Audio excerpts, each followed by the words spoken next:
configure highly available mission-critical SAP applications on AWS.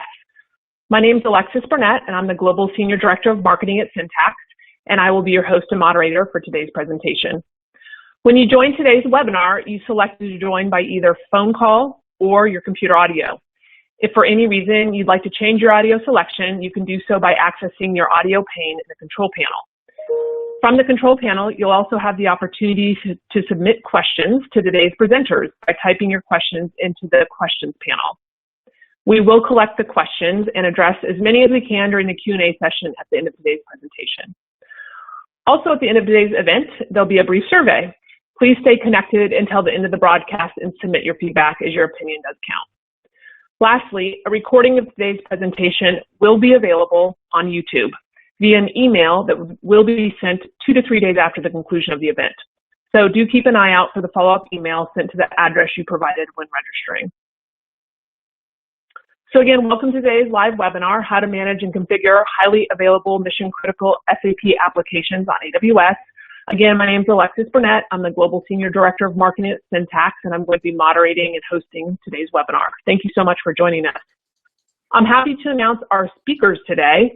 First and foremost, we are joined by Matthew Lobaugh, Global Industry and ISV Partner Lead, SAP at Amazon Web Services. We're also joined from the Syntax team by Colin Dawes, Chief Solution Architect at Syntax, Ryan Frazier, Senior Systems Engineer and Team Lead at Syntax, and Antonio Tavera, SAP Cloud Specialist at Syntax.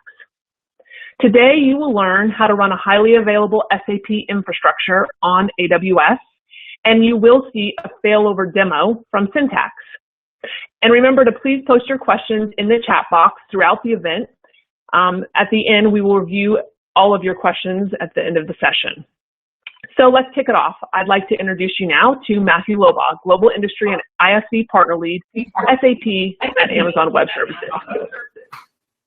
Thanks so much, Alexis, and hi, everybody. I hope you're all staying safe, and on behalf of everyone on the team here, we hope that you're doing the best you can in these difficult times. Nevertheless, we did want to get together and share some ideas with you. I've been in AWS now for about 3 years, and I've been on a team that's been helping to develop our strategy and our offerings, and also working with SAP-focused partners. And speaking of partners, we do about 80% of our customer engagements either with partners or they're either including partners or run directly by partners. So the partners are a big part of how we actually help customers at AWS. We've got about 5,000 customers today that are running their SAP environments on AWS. So if roughly 80% of those 5,000 customers have been working with our partners, you can imagine that our partners have actually grown to build their practices and hardened their skills and their capabilities quite a bit as they were building on AWS. Because ultimately, AWS is a platform for builders.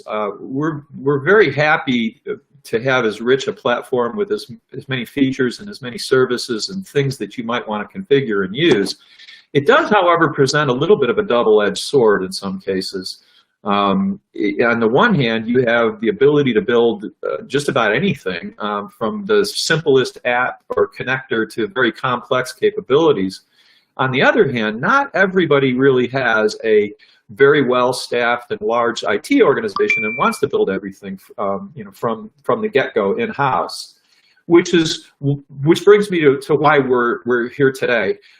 Today we have customers like AIG, the large insurance company, or Whirlpool, the consumer manufacturer, consumer products manufacturer, or for instance Seco, one of the largest shipping container companies in the world, and many other customers that are using AWS for their high availability strategies, and they're running their mission critical production environments leveraging the AWS infrastructure. It can be kind of tricky to set up, and we have seen that customers sometimes can be a little bit confounded by the choices that they're presented as they try to figure this out.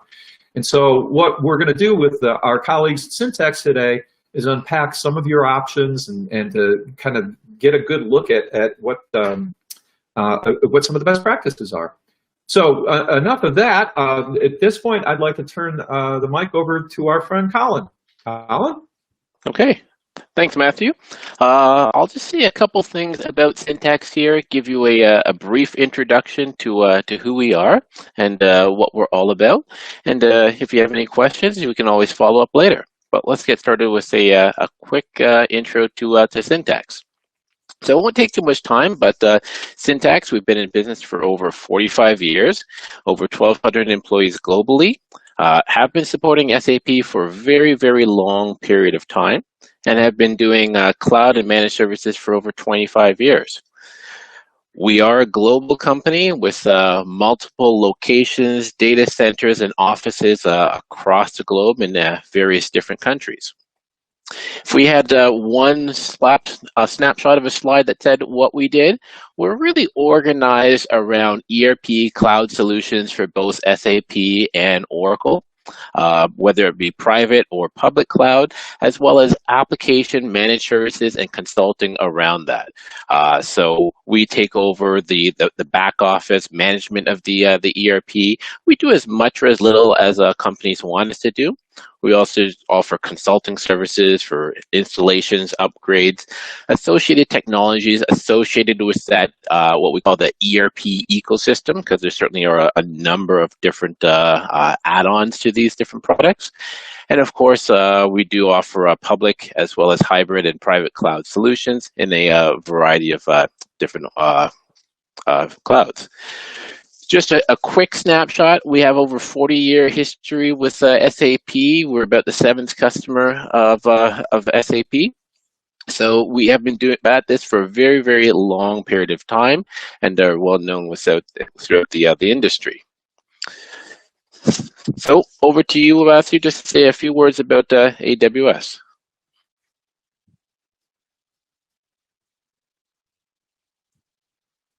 Sure. If we could go to the next slide.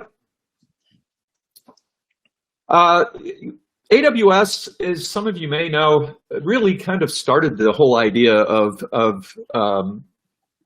the public cloud, and to this day, Gartner continues to position AWS as the infrastructure as a service quadrant leader.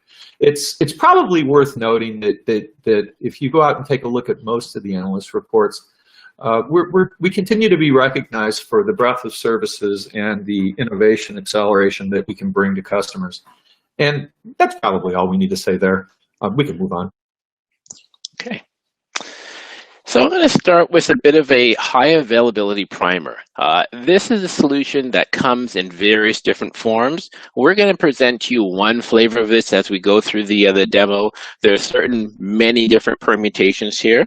So one of the first important things to understand is what are the basics around high availability. I know we've got some very senior technical people on here, but we also might have some people who are not fully aware. So we're going to start a little bit at the beginning here. So high availability, essentially, it's just the ability to have system or other components continuously operate for a long period of time. It's computers, it's IT, things will often fail or go off the tracks there. So high availability allows us to build in some redundancy so that we can quickly recover. And the key is there's minimal interruption to the end user. So we're really looking at things in terms of the end user when we define this. Now, when we talk about high availability, it's not going to be for everyone. So certainly this is not the cheapest or the lowest cost solution. And what we'll often contrast this against is disaster recovery. So often individuals, organizations, well, there'll be some confusion between these two terms. So let's first define what these two are. So high availability and disaster recovery, we're really looking at two sides of the same coin. So it's really the same problem. So it's about keeping those systems up and operational. However, high availability is really meant for when the system is actually running. Hey, we had something fail on one system. We want it to automatically fail over. We don't want to interrupt the end user. Whereas disaster recovery, this is after something has already failed do we actually do in those particular circumstances? So disaster recovery is really that entire plan to recover all your critical business systems if there's a catastrophe, whether it be fire, weather, tornado, cyber attack, or anything that's going to cause significant downtime. We're going to show you here how high availability can actually be a component of disaster recovery. So you don't have to separate and segregate these two. High availability can be part of and be, for all intents and purposes, also part of your disaster recovery solution. So as long as we have a replication of one-to-one of all the various different critical components, we can continue to run the business.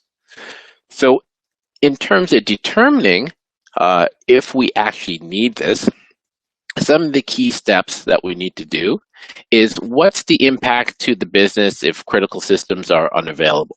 If you wanted to determine a cost, you can take your yearly revenue, divide it by the number of days in the year, divide it by the number of hours, divide it by the number of seconds, and then you get your loss per second. So what would be the business impact if your systems are not available for a certain period of time? We also want to determine what we need to recover and when. So by priority, ERP systems, pretty much you need them immediately. They're a key and critical system. We also want to take a look at your tolerance levels. With the power of the cloud, especially AWS, we can have different tolerance levels at different dates, times, or seasons.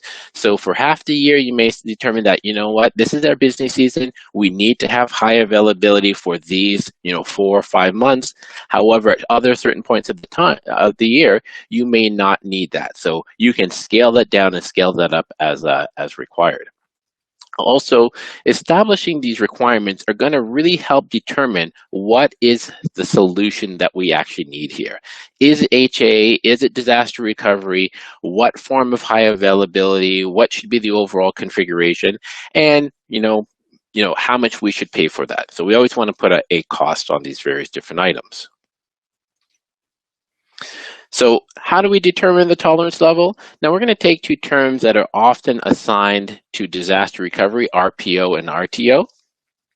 The real bullet point here is if you have an RPO that's approaching 0 and an RTO of approaching 0, that's about the time you're going to start considering high availability. I don't want to have any interruption to my end users. I'm running a call center. I'm doing a service desk. You have other critical activities running. You really can't afford any minimal interruption throughout the day. If you can afford to be down for 24 hours and lose up to an entire day's worth of data, then you're probably better off with a different solution such as disaster recovery. Your requirements are simply not that critical to require a highly available solution. So within the cloud, high availability in the cloud is not something that is automatically there. There's a common misconception that if you throw your stuff in the cloud, both the applications and the infrastructure are going to be highly available. That is not necessarily the case. Cloud technologies, they can enable these applications to be highly available, but we're looking at what's more the traditional ERP, or some ways they may be seen as legacy applications. So they're not out of the box built as fully redundant for the cloud. Now, what we can do with the cloud is we can take these applications like SAP, re-engineer them, use some of the cloud intelligence to make them a lot more fault tolerant, and we can do this at a much lower cost than we could do on premise. Because all of the high costs for routing, switching, load balancers, that's shared across the entire cloud. So really, the key to building high availability in the cloud is not just through the architecture, but it's the infrastructure, the architecture, as well as the applications themselves. So if we take a look at the infrastructure versus application high availability, so if we start at the bottom here, AWS, they provide the resilient infrastructure, so that's the networking servers, the virtualization, and they eliminate all the single points of infrastructure failure within the infrastructure and also provide redundancy. So it's also still important that we back up all the systems. So that's something that Syntax as a partner would help navigate what the retention times, what the retention policy is. Disaster recovery, also still critical and important. So again, that's for a longer term RTO, whereas high availability, this is something that we can enter at both the infrastructure and the applications. AWS takes care of that from the infrastructure standpoint. Syntax adds our intelligence and automation for the infrastructure, and we certainly do add that for the application level as well.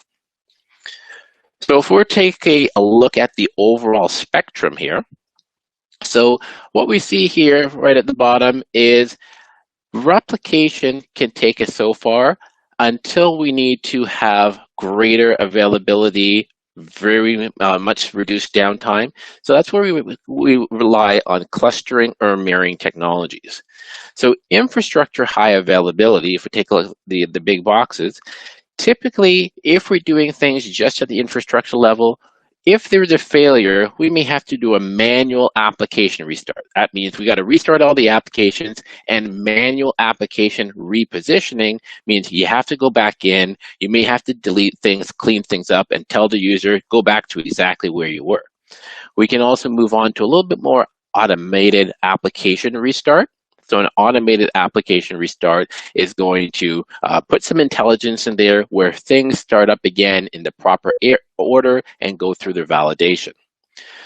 Application high availability is where we now have to start adding some intelligence, leverage some cloud native tools so that it's going to automatically bring things up, detect those failures early enough, fail over automatically before those end users go down. And then finally, more towards the no downtime. So this is full application resilience, automatic application restarts, and what we call transparent application failover, or TAFT. Now, TAFT is not something that any of these more traditional ERPs support natively out of the box. They simply were not designed at that point in time, but this is what we are here to do, to engineer into the application as best as possible, to have as transparent a process and as transparent a failover with minimal interruption to the end users. So with that, we'll turn it over to our colleague, Ryan.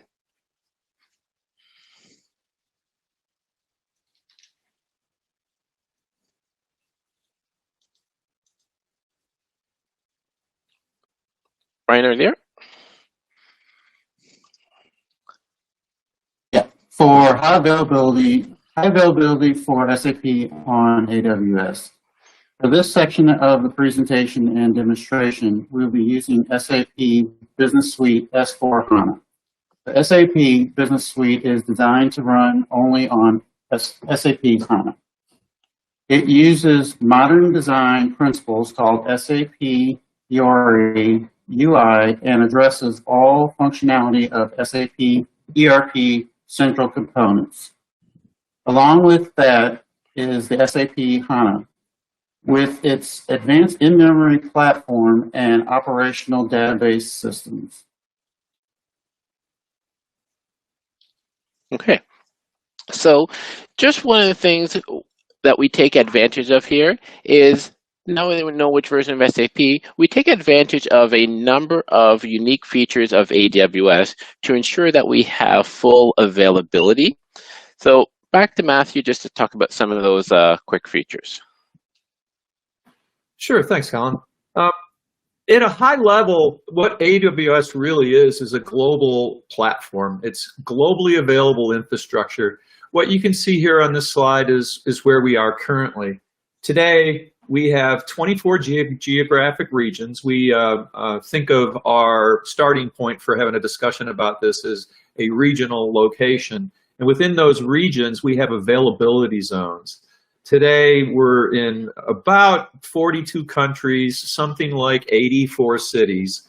And the infrastructure is a mostly global footprint. And we can really deliver content or deliver data and information through this global platform pretty readily and with a great deal of resiliency.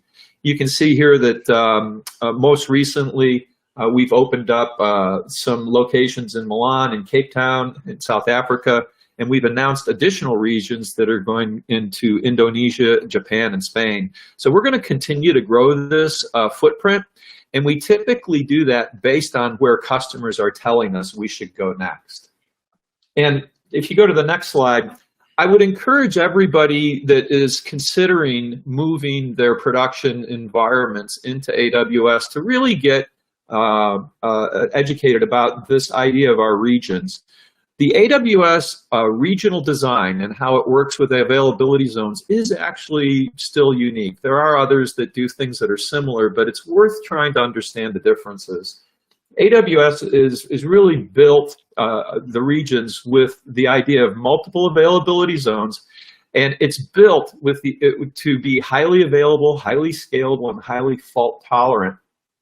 Each availability zone has one or more data centers that are in the availability zone. And you can think of these as a modern data center that has all of the heating and cooling and power and things that you would normally associate with a data center.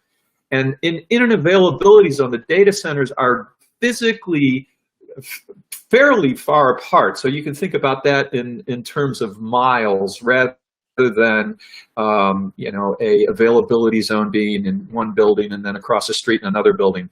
So we purposefully architect these regions and availability zones to to create a lot of redundancy. The data that is stored from different applications and systems is replicated across the availability zone, so that if we have any kind of a failure or issue in one, you're covered. And so that's one of the big reasons that people tend to consider AWS when they're talking about their production environments. And lastly, on the next slide, one other thing to realize is that we actually also have the network all pretty much set up and secured. Once your data comes into AWS, we have a redundant 100 gigabyte network that has redundancy between how it's all stitched together. So it's pretty darn fault tolerant. We don't really end up with interruptions, generally speaking, because we've just cabled everything together on our own private backbone. We don't use other public providers' backbones as to have this available. And to give you, for instance, in 2018, IDG did a study of over 100 IT professionals that were running SAP on AWS, and over 20%, 28%, I think it was, of them reported that after moving their production workloads into AWS, that they experienced better uptime. And I don't know if you've ever gone into a room of CIOs and said, how many of you are experiencing really bad downtime? They don't usually raise their hands, but generally, but you can get them to admit that they're getting more uptime. And we do hear about that pretty frequently from our customers when they move their production environments into AWS. So I'd encourage you to reach out to me or to others and to get to understand the infrastructure that this is all being built on. But to Colin's point, having it all there doesn't mean necessarily you've got it configured correctly. And there are some specifics about how to run SAP on AWS. We do have a very large portfolio of certified offerings that are SAP certified, but how are you going to put them all in there? It's probably a little bit of an art form. So back to you, Colin. Okay. So Ryan's just going to introduce us to the system components and how it forms the basis of the HA architecture. Yeah, so for a SAP S/4HANA standard configuration, these are the components that are typically used. You have your primary application server, and then if you want any higher availability with that, then you would add any additional servers, application servers with that. We then have the ABAP SAP centralized services, and on the back end, you would have the SAP HANA database. As you can see with this design, you have two main single points of failure. That would be, of course, the centralized services and the HANA database.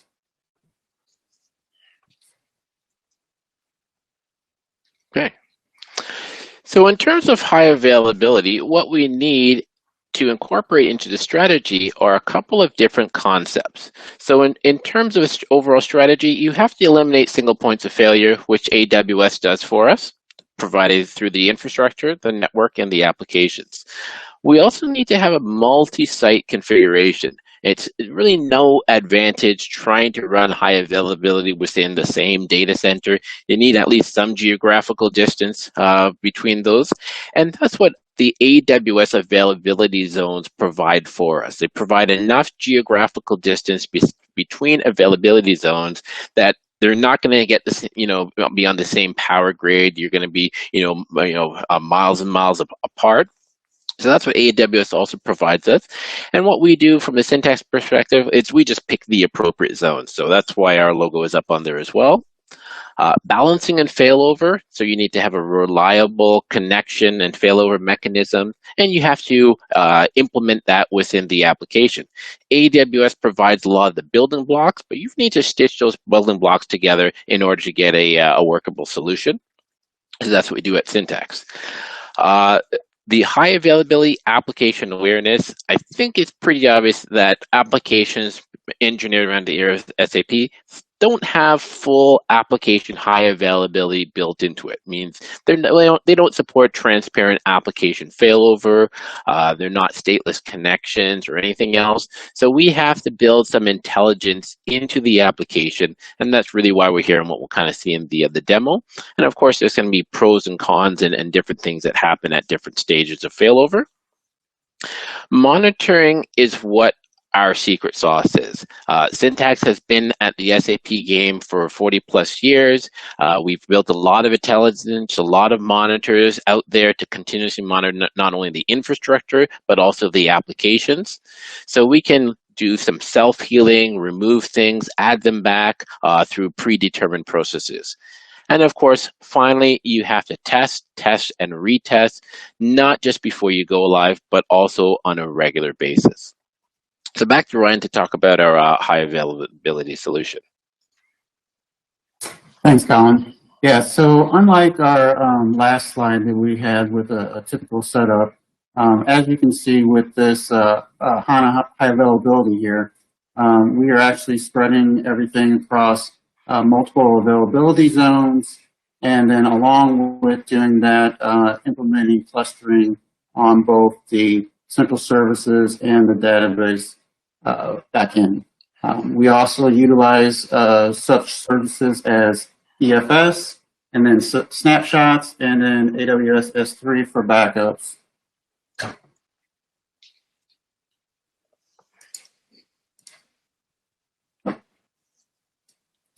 Okay, so with Syntax solutions for SAP S/4HANA HA on AWS, the distributed deployment with the SAP suite applications and the HANA database on different compute instances, that helps create resiliency. Also, with the high availability of implementing using server clusters, so most common methods for increasing application availability. The challenge is making each tier cluster aware. The Syntax HA solution for SAP on AWS is differentiated in many ways. This would be some of the services that we offer, which would be the Syntax Autonomous Platform. This is used for things such as, let's say, automated restarts of a failed instance. You'll actually see a little more about this on another slide. We have the Syntax Enterprise Care. This is for advanced monitoring. Again, you will see this on a separate slide where Colin will go into more detail about. And then we have the Syntax Portal for AWS. This is really used for to provide transparency for the customers when it comes to their AWS infrastructure. As you can see on the right, these are a number of the services that we use to accomplish this high availability. That would be, Amazon's EC2, S3, EBS, EFS, ELBs, and then S3 Glacier, and of course VPCs, and then using things like GuardDuty and CloudWatch for monitoring. Okay, thanks, Ryan. So just a little bit about their intelligent autonomous platform. Ryan did mention a couple of things. I'll only touch on the items that are important to high availability. And really this is about monitoring of the application. So we use autonomous computing here, serverless computing, with some extensive monitors that have been built out specifically for ERP. And we use this to not only monitor, but also correct things, cost optimization. So this is how we detect if things are going to potentially go down, not just at the infrastructure level, but also at the application level as well. So it's important to build that level of expertise, monitoring directly at the application level. Also mentioned our enterprise care. So this is a cross-platform portal it is a multi-cloud portal where we can do infrastructure monitoring, look at latency, monitor databases, look at logs. Our customers have access to that real time to see what's going on in the portals. They can see, who's on their system at any given time, maps of their infrastructure. So very useful in terms of self-service, but also you can see the real-time monitors and the predictions whether or not any particular component may be experiencing issues. So Antonio from our SAP side is going to take us through some of the failover items. Hello, everyone. So how do we achieve high availability at the application server layer? From the application server point of view, the key is the numbers of these application servers. At a basic level, you need at least 2 application servers, primary application server, and additional application server. SAP achieves this load balancing through logon groups. Logon groups in SAP are a group of servers that belong to the same SAP system and are typically to distribute user logons to each application server.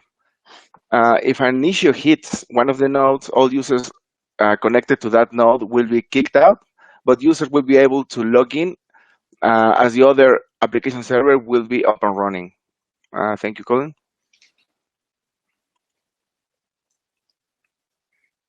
Okay, now I'm going to talk about how to achieve high availability in one of the main single point of failures of an SAP architecture, the SAP Central Services.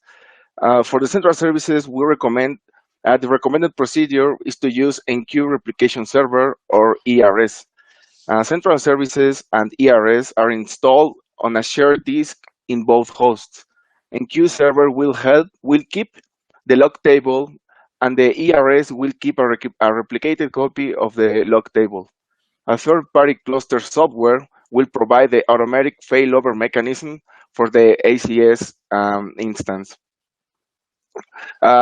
In this case, the third-party cluster software that we use is a set of dedicated libraries developed by SUSE and certified by SAP. What this means is that you have central services and a ERS on each host. So if at a moment an issue has to hit one of the nodes, it would automatically fail over to the other node on keeping the system alive. Shared disks along with the overlay IP is also failed over. Thank you, Colin. This is the other main single point of failure of an SAP architecture, the database level. We achieve this by having 2 databases where one is set to be the primary database, serving the SAP system data, and the second one is a standby database, which is supplied with a constant feed of data from the primary database. On top of that, you need a cluster software. In this case, is SUSE Enterprise Cluster, and an automated failover mechanism. This means that the cluster will be pointing to the primary database, thanks to the overlay IP. If that node becomes unavailable, the failover mechanism will kick, and the standby database will become the primary database, effectively keeping the system running. Thank you, Colin. Okay, we're going to switch over at this point to a live demo, which will be annotated by Antonio.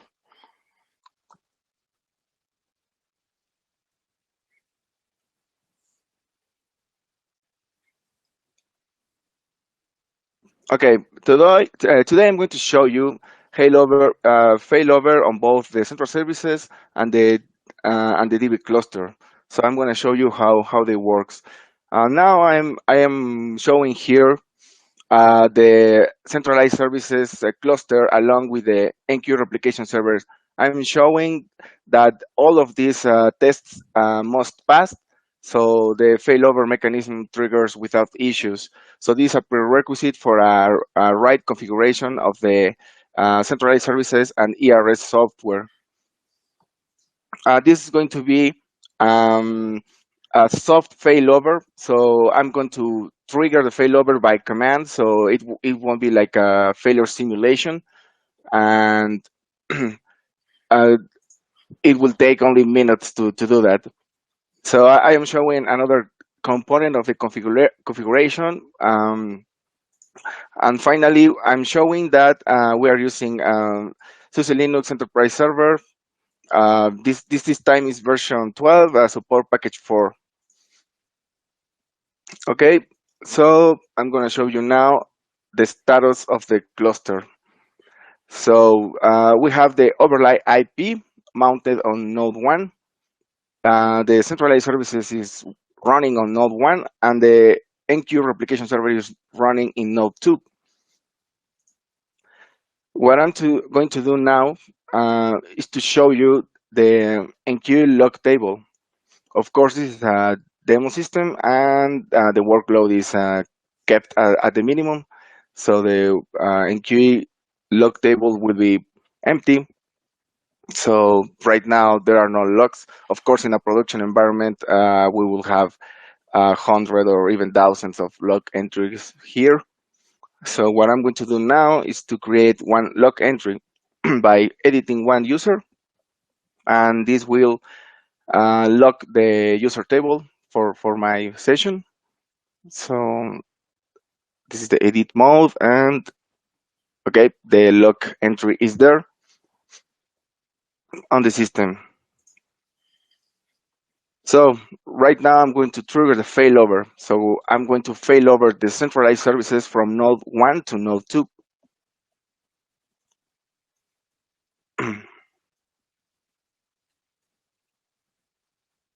So, okay. Okay, so the instruction has been triggered, and the cluster immediately picks up the command. So let me show you the log table. So right now there is one small disconnection. So this is what a failover during productive hours will look like. And as you can see, it was seconds. So the system is back online. And as you can see as well, the log entry was not lost from the table. So all of this table was kept consistent, even though we are moving this service from one node to the other. This cluster is configured to have the centralized services and the NQ replication server in separate nodes. As this was a soft failover of the centralized services, it will simply move the NQ replication server to the other available node to keep consistent this configuration. Of course, in case of a server failure, the NQ replication server would stay in that node, and both services would run on the same machine without issues. I'm going to remove the log entry. I'm going to exit editing this user. And now, yeah, the block was released. So this was a failover of the centralized services NQ server cluster node. So I'm going to tell the node that the migration is over. And just to confirm, so now the NQ replication server is in node 1, the central services is in node 2, And this is the previous, sorry. So this is the final state of the cluster.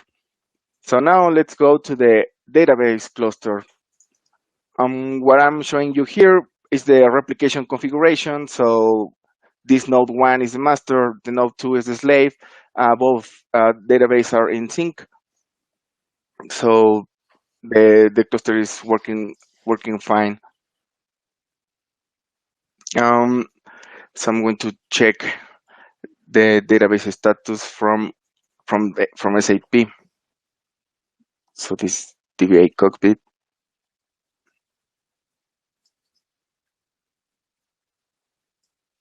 Okay.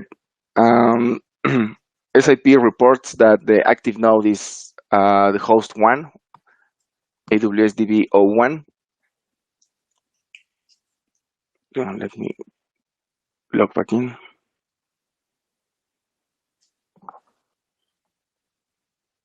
Okay.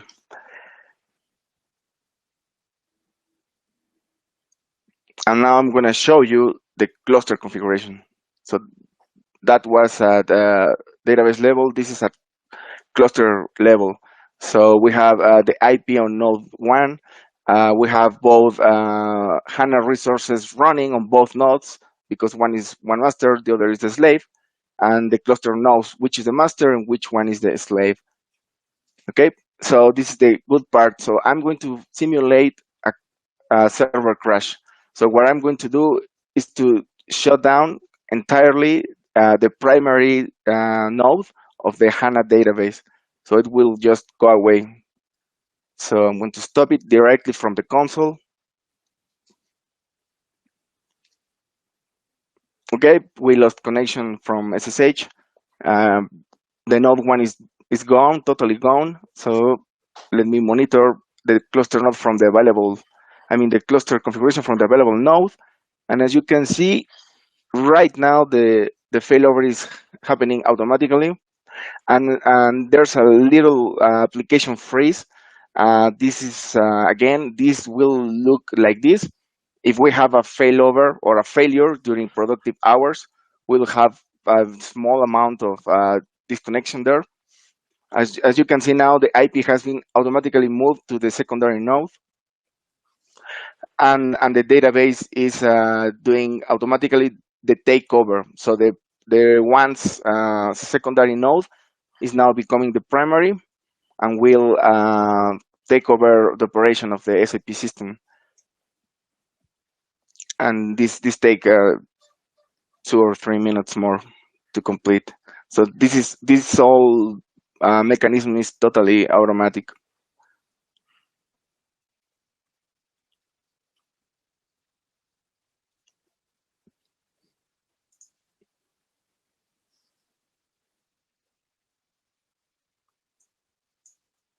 So it's still trying to connect to the new database on, yeah. So it's back online. So it took about 4 minutes to do a complete failover. The system is back, although we lost the entire primary box. The business still up and running. And now SAP is reporting that the host name of the database is the secondary node, is the AWS DB 02.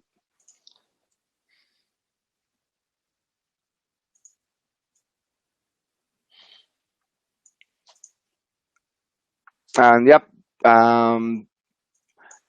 the cluster is reporting that the new configuration is like that. So everything was moved to node 2. And now the master is the secondary node, and it knows that the primary server is down. So it reports the server like stopped. Thank you very much for watching.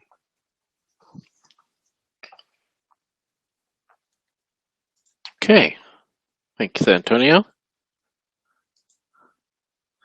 So just wanted to summarize with a couple of considerations here.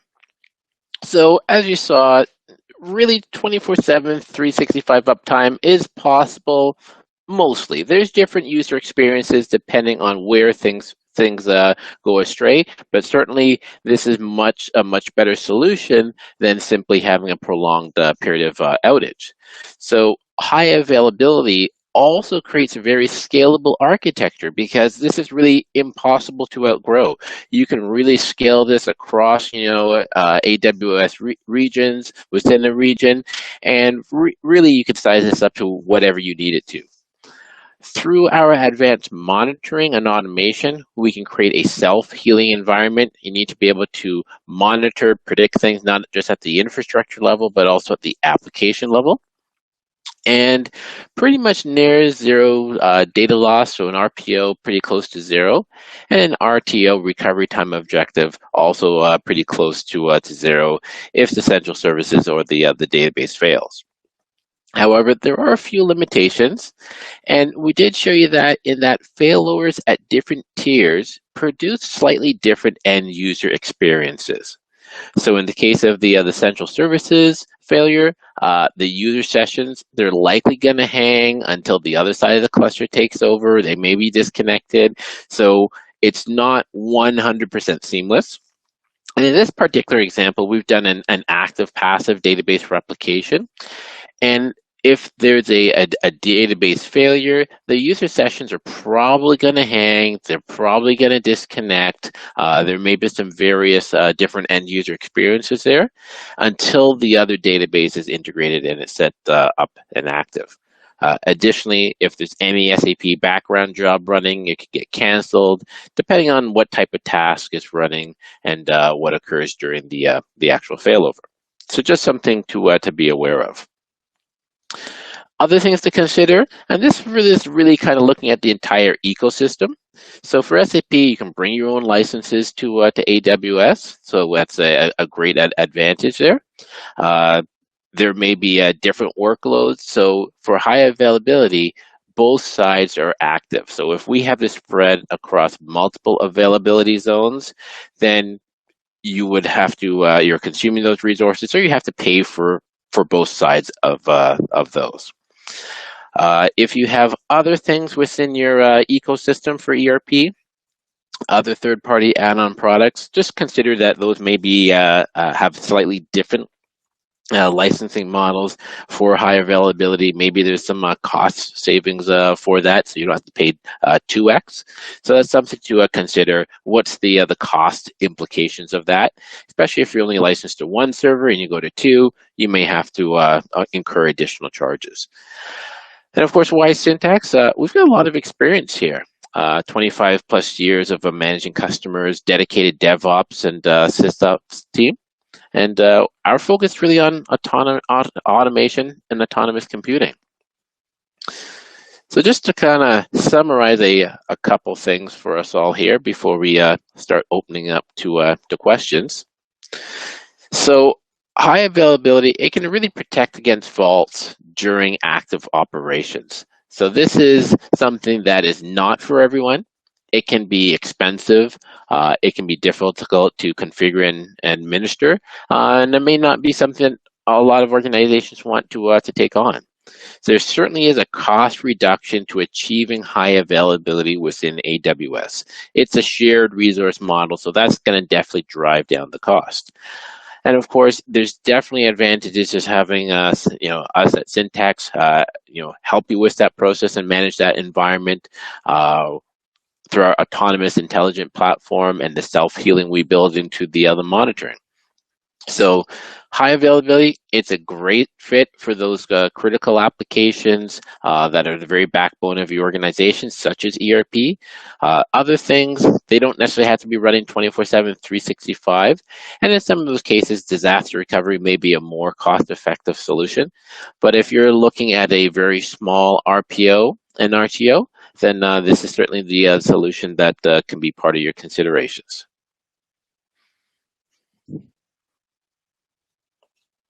Okay, well, over to you, moderator. Yeah, thanks, Colin. Hey, it's Matthew again. So we do have a little bit of time left, folks, and if you're interested in asking some questions, we do have a question area for you to be able to ask questions. So we'll take a couple of minutes and maybe see if we can come up with a few questions that might be useful to everyone. So Thomas is asking about specific other failover software. And what we're showing you here is at least one way that Syntax actually orchestrates all this using some certified offerings that help to build the whole solution. Colin, I'm wondering if you could comment a little bit on why you may have taken the choices that you guys did to use the third-party the other third-party solutions that you used. Was there a reason that you selected those versus others? Sure, I'll turn that over to Antonio. Thank you. Yeah, of course, there are other software from third-party companies that will allow you to do this clustering.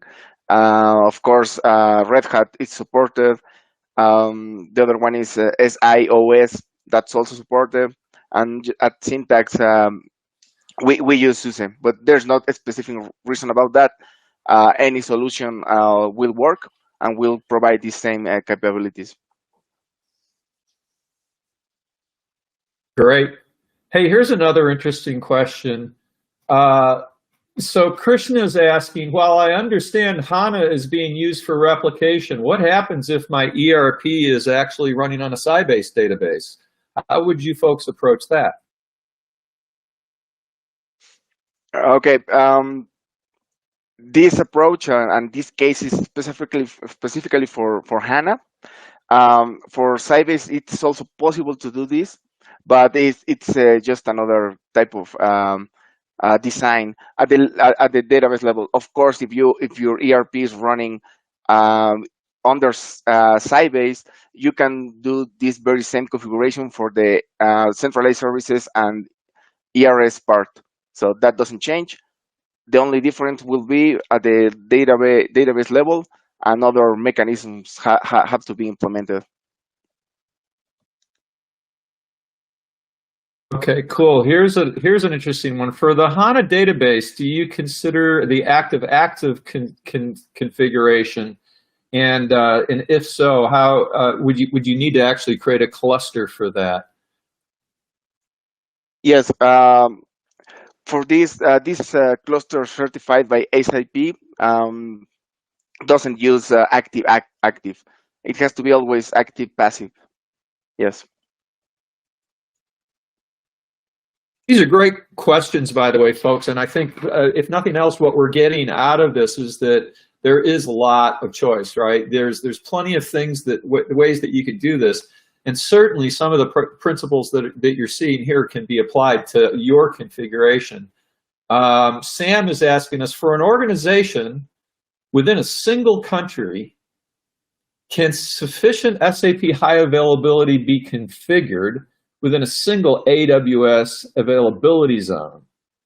Or is the minimal to be able to do more than one availability zone? Great question, Sam. Sure, I can, this call and I can address that. So in terms of, so you would first want to assess whether you need high availability. So we spent a little bit of time at the beginning of the presentation addressing that, because sometimes you may be thinking high availability, you might only need disaster recovery, and other times you're thinking DR, but you need high availability. Now, if we're going to have a AWS well-architected framework here, and we're going to do high availability, it's going to always be across multiple availability zones, simply because an availability zones may be spread across multiple data centers, and you don't get to pick which data center that goes into. But you certainly can pick which availability zones, and the availability zones are much further apart than any data centers within a particular availability zone. So certainly would say you'd want to try and spread that across availability zones. If you're looking to do HA within one availability zone, you really haven't taken any advantage of the cloud. That's what you might get within an on-prem solution. In terms of whether that is sufficient, we also need to ask the question, what are you trying to protect against? Power, natural disaster, or is it a nuclear type event? Availability zones protect you across pretty much everything except for the entire eastern or western seaboard going down. At that point, we would hope that That doesn't happen. Another interesting question, what about support for Red Hat?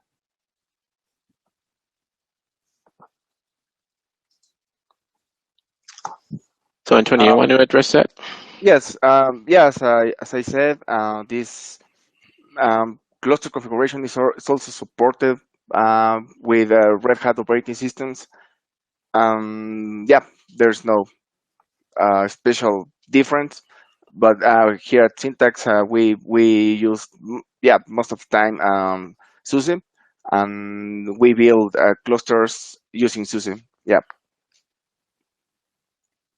And folks, these are all choices, right? At some point, you start to make the evaluations and you try to determine what you think is going to work best for you. And generally speaking, if you have already purchased licenses or you already have other parts of your organization that are dedicated there, or that you've already invested in other solutions and what we're presenting here, we can help you figure that out. All the way up to and including this question: is Syntax tailored only for the AWS cloud?